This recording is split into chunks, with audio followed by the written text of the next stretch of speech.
Good morning साथियों। पहले तो ये बता दूं कि ये वीडियो समीक्षा के तौर पर है। इसका किसी व्यक्ति, देश या राजनीतिक संगठन से कोई संबंध नहीं है।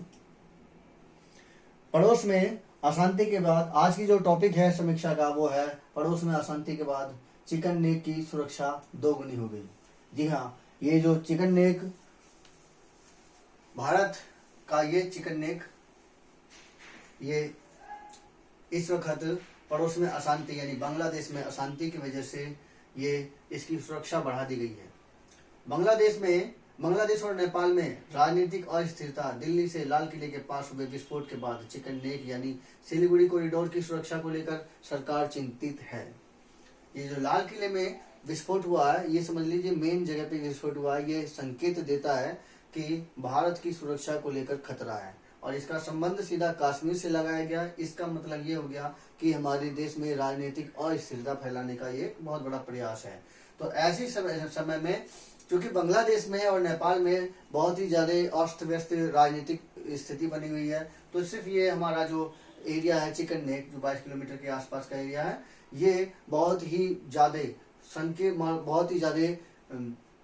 इम्पोर्टेंट हो गया है। तो इसलिए चिकन नेक की सुरक्षा बढ़ा दी गई है। इस क्षेत्र में सुरक्षा दोगुनी करने का फैसला लिया गया है। साथ ही उत्तर बंगाल के सीमावर्ती इलाकों में निगरानी भी दोगुनी कर दी गई है।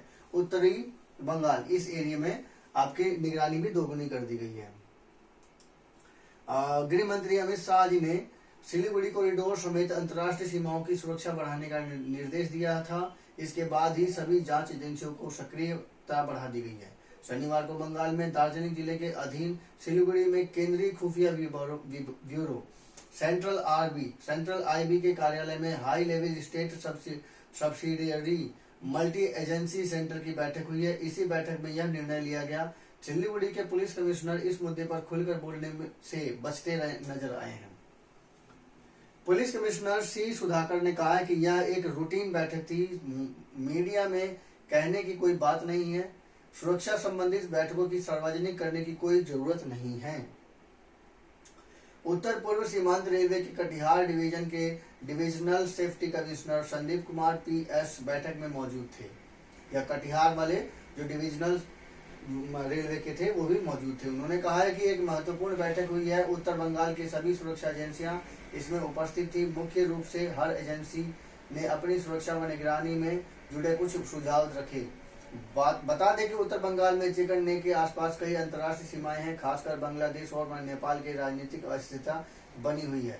पिछले 2 महीने से भारत नेपाल बॉर्डर से एसएसबी ने 41 बांग्लादेशी घुसपैठियों को पकड़ा है। इनमें से 3 बांग्लादेशी घुसपैठिए बांग्लादेश की खुफिया एजेंसियों के सदस्य होने के शक में बैगडुबी आर्मी कैंप में पकड़े गए हैं। बिहार के पूर्वी चंपारण जिले के रक्सौल में भारत नेपाल सीमा पर एसएसबी व नेपाल सशस्त्र पुलिस की गश्ती टीम ने शुक्रवार को देर शाम नेपाल में प्रवेश कर रहे एक विदेशी नागरिक सहित 2 को गिरफ्तार किया है। उन्हें बाहर से समीप नो मैंस लैंड के पास पकड़ा गया। जहां पर बॉर्डर के पास नो मैंस लैंड मतलब वहां पर कोई आदमी जा नहीं सकता, उस एरिया में उन्हें पकड़ा गया है। उनकी पहचान सीतामढ़ी जिले के बिशनपुर निवासी अनवर और आबू धाबी यूएई के निवासी सलेम अब्दुल्ला गलफान अल शम्सी के रूप में हुई है। यानी एक विदेशी है। अल शम्सी के पास से यूएई का पासपोर्ट बरामद हुआ है, जिसकी वैधता 29 अगस्त 2025 तक थी।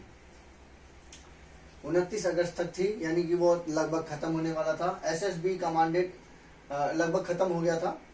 एसएसबी कमांडेंट रंजीत मिश्रा ने बताया कि अनवर के पास भारत और नेपाल दोनों देशों की नागरिकता संबंधी दस्तावेज मिले हैं। अब देखिए कितना संकीर्ण मामला है।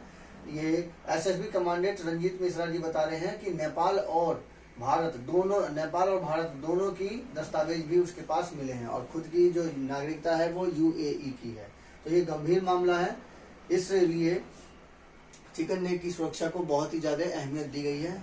ये आपको किस तरह की समीक्षा लगी, कृपया मुझे इस चैनल को सब्सक्राइब कीजिए, कमेंट कीजिए और बताइए। धन्यवाद।